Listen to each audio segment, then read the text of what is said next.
I do want to recap this past weekend and that rally by Trump. Did you feel like JD Vance has become a liability or at least a distraction to the campaign, to his campaign, given that he had to sort of defend his running mate? Is that what you saw?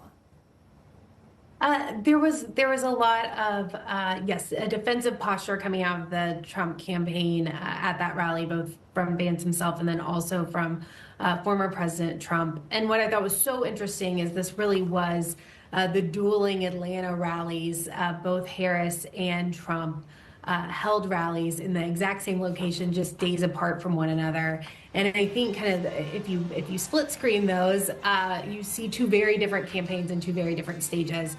Harris riding high off of securing delegates to become the nominee, a huge fundraising haul. I think it was $310 million for the month of July.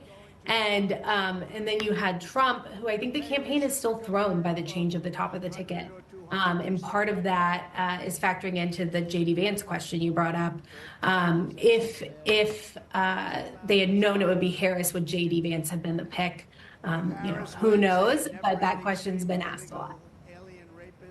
What would be the crucial point in picking, of course, for Kamala Harris to pick her running mate, and any names that you can whisper to our audience at this point? I think Shapiro is in the lead. Walz is kind of being is up there as well. Both of those governors. And I think so. Governors are important, particularly those in swing states.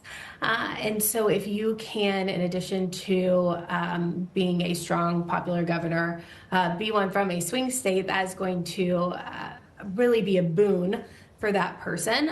You're also looking for someone to balance out the ticket. So are their strengths complementary to Harris's strengths and weaknesses? And of course, just like many other elections in the past, U.S. adversaries looking to sway this particular election. And of course, this is really the report that we got from the Office of the Director for the National Intelligence. But why do you think that perhaps China is taking more of a cautious approach? What are you thinking might be the thinking there? Yeah, so China is interesting. We've seen that Russia and Iran are interfering and looking to interfere in this election or influence this election. China chose some races in 2022 that were of particular interest and attempted to interfere in those or influence those. And the determination this go round is that they will not try to influence the presidential outcome, but could, if there is a down ballot race that's of particular interest to them, to try and influence those. But it's a more cautious approach.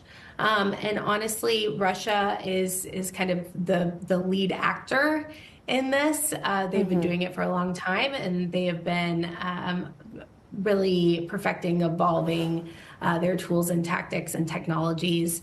And so, there are, for Russia and Iran, some kind of candidate preferences at play here. But I think the bigger picture and the bigger problem is that if all three countries, if you look through that document, the through line there is division in the United States and polarization in the United States, because that helps those countries achieve their geopolitical goals, and the incentives, particularly for Iran and Russia with Ukraine and the increasing tensions in the Middle East, have never been higher.